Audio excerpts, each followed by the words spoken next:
Hey everyone, welcome to another installment of Harry Potter Theory. Today we're discussing Albus Dumbledore and 9 awful things he did in the name of the greater good. Albus Dumbledore was the greatest wizard of the 20th century, but he was also, strangely, one of the most reckless. In fact, if you took a look at a full list of the headmaster's decisions, you'd find yourself shaking your head quite a lot, wondering how someone so smart could simultaneously be so awful. Today, we're going to take a look at some of these choices. We'll break down why exactly Dumbledore thought he was in the right, and why his decisions ended up being so awful. Sent Harry to the Dursleys. If you know the true reason why Dumbledore sent Harry Potter to live with the Dursleys, then you might be wondering why it would be considered awful. After all, living with the Dursleys might have been the only thing protecting Harry during his childhood. Thanks to an ancient form of magic, if Harry lived with the blood relative of his mother's, then the same power that prevented Voldemort from killing Harry as an infant would carry over to his new guardians. Unfortunately for Harry, his mother had no other family besides Aunt Petunia. If Albus Dumbledore could have found Harry Potter a less abusive home, then he surely would have. But with no other way to maintain the protection around Harry, the Hogwarts headmaster was forced to compromise with himself. In order to save Harry's life, he had to condemn him to a childhood of neglect and abuse, a fact that he often felt guilty about. Had Harry Potter been anyone else, he might not have survived such a traumatic childhood within the Dursley home. In a more emotionally unstable child, such abuse would have resurfaced as terrible, violent traits. Voldemort himself developed many of his murderous beliefs after surviving his own brutal childhood. Neglected Tom Riddle. It's hard not to compare Harry Potter's childhood with that of Tom Riddle. Often, when contrasting the two, you can't help but wonder what Tom would have been like if only a single adult had cared about him. Even after Albus Dumbledore arrived at the orphanage that housed Riddle, he rarely offered the boy any type of affection, quite a contrast to how he treated Harry a few decades later. In his first interaction with Riddle, Dumbledore marveled at his natural ability in magic, and he was also disheartened by the darkness that seemed to surround Tom. In that moment, and the years that followed, Albus might have been able to undo all of the years of abuse that Riddle had suffered. If he only showed some compassion, might Riddle have learned to quiet his rage? But in the end, Albus didn't do anything of the sort. He simply recruited Tom for Hogwarts, and gave him a small stipend with which to buy supplies, sending the child alone to Diagon Alley to figure out the wizarding world for himself. Even in later years, as Dumbledore suspiciously watched Tom manipulate the other Hogwarts staff, Albus remained quiet. Instead of addressing the issue, Dumbledore hoped that Tom's darkness would resolve itself on its own. By the time Dumbledore realized Tom's psychosis would lead to the rise of Lord Voldemort, it was too late. He treated Snape like a pawn. After Severus Snape realized the error of his ways and abandoned the Death Eaters, he sought help from Albus Dumbledore. In the years that followed, Dumbledore ensured that Snape would have a place at Hogwarts School of Witchcraft and Wizardry, a kind gesture, to be sure. But the headmaster also planned to use Severus Snape to further his own agenda, the continued fight against the dark arts. When forces conspired to steal the Philosopher's Stone, and later, when Voldemort's return was confirmed, Albus Dumbledore leaned on Severus more than any other ally. The weight of Albus's friendship, along with the grief he still bore for Lily Potter's death, meant that Severus could never live a normal life. Perhaps, if Albus was anyone different, he would have realized that the burden he placed on Severus was too great. Instead, if Dumbledore helped Snape process his guilt, then the Potions Master could somehow live a normal, fuller life.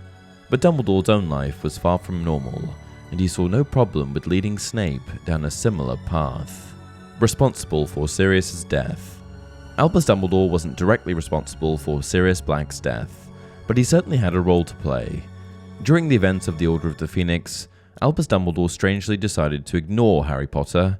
The elderly headmaster believed that by neglecting Harry, he could somehow protect the boy from the horrors of the war to come. As you can probably tell by now, Albus Dumbledore often kept his own counsel. He would consider a scenario, rely on himself to come up with a solution, and put it into effect without getting a second opinion from anyone else. And that's why he ended up hurting so many people. By simply cutting Harry out of the picture, he spurred the young wizard to investigate matters on his own. That, eventually, led Harry into a trap that Voldemort and the Death Eaters had lain.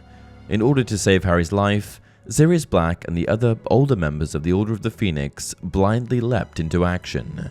In the end, Black lost his life, and Harry nearly lost his. All because Dumbledore thought he could do everything on his own. Lied about Harry's fate. Did Harry Potter need to die? In the story, it seems that way. Or at least, that's what Albus Dumbledore communicated to Severus Snape in his memories. But when Harry learned that he needed to give his life, he presumed that it was a one-way ticket to the afterlife. He had no idea that he would be able to survive the duel with Lord Voldemort. When Voldemort fought against Harry in the Deathly Hallows, the Dark Wizard merely managed to kill the accidental Horcrux that resided as part of Harry. And since Voldemort had reconstructed his new body, using Potter's blood, then he inherited the protective spell that Harry himself had been given, in the moment his mother died over a decade prior. All of that might sound a bit confusing, but it simply meant that Harry actually didn't face certain death if he dueled Voldemort, something that would have been nice to know prior to the battle. Ariana's death. During Albus Dumbledore's youth, he made one of the most foolish decisions of his life. He conspired with Gellert Grindelwald to take over the wizarding world.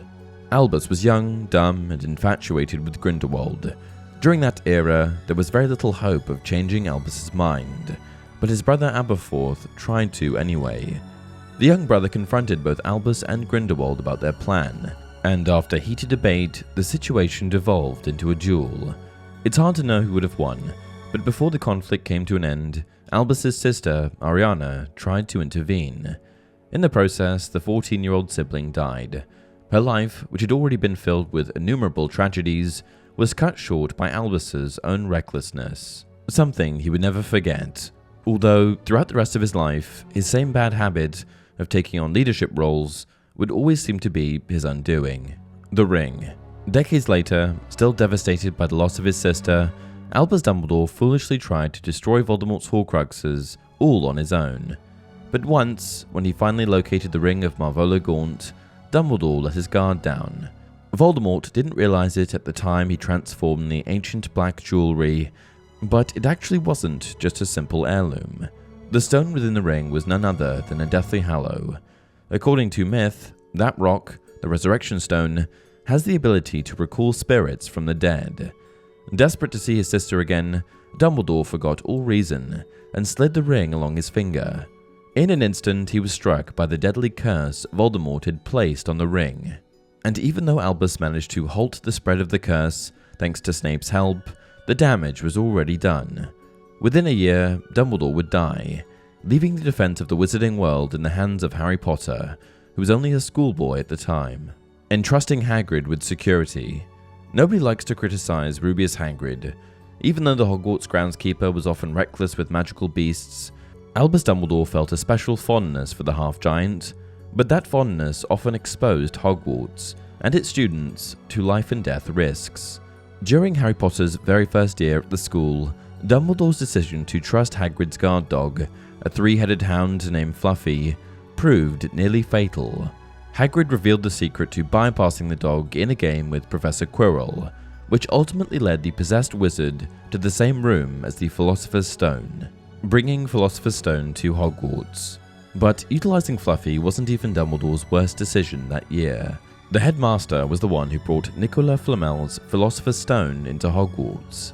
By placing such a powerful alchemical relic within the school, Albus placed the lives of each and every one of the students at risk. Dumbledore felt that Hogwarts was a safer place than Gringotts, but the headmaster also foolishly believed that Professor Quirrell was an upstanding instructor. Both lapses in judgment nearly cost Harry Potter his life. While trying to prevent Quirrell from getting his hands on the stone, Harry and his friends ended up in the hospital with serious injuries. It was only the start of their long journey of cleaning up Dumbledore's messes. And that's it for this video. If you enjoyed the content, please like the video and subscribe to the channel. Until next time, remember, it does not do to dwell on dreams and forget to live.